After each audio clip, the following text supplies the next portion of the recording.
Hi yo-yo viewers, subscribe చేసేటప్పుడు అక్కడ ఉండే గంట సింబల్ ను ప్రెస్ చేయడం మర్చిపోవద్దు.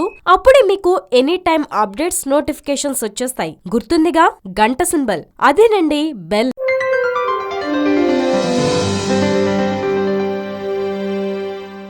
నగదు లావాదేవీలపై బ్యాంకుల నుంచి రుసుముల వసూలు మొదలైంది.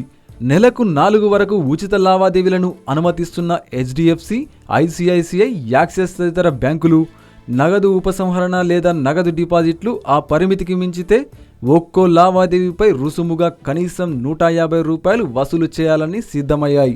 ఇక పొదుపు, జీతాల ఖాతాలకు ఈ రుసుము వర్తిస్తుందని హెచ్డిఎఫ్సి బ్యాంకు ఒక సర్క్యులర్లో పేర్కొంది. థర్డ్ పార్టీ నగదు లావాదేవీలను ఈ బ్యాంకు రోజుకు ₹25,000కు పరిమితం చేయనుంది.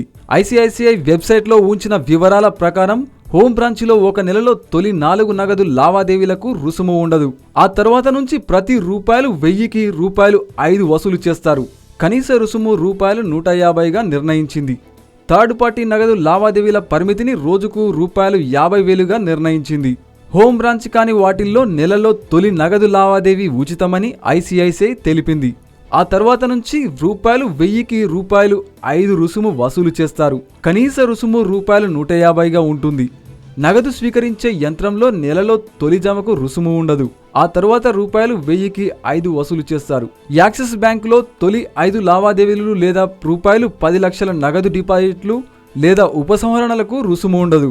ఆ తర్వాత ₹150 లేదా ₹5 ఏది ఎక్కువైతే ఆ మొత్తం రుసుముగా వసూలు చేస్తారు. ప్రభుత్వ రంగ బ్యాంకులు కూడా రుసుములు వసూలు చేస్తున్నాయా లేదా అన్నదానిపై అధికారికంగా సమాచారం లేదు.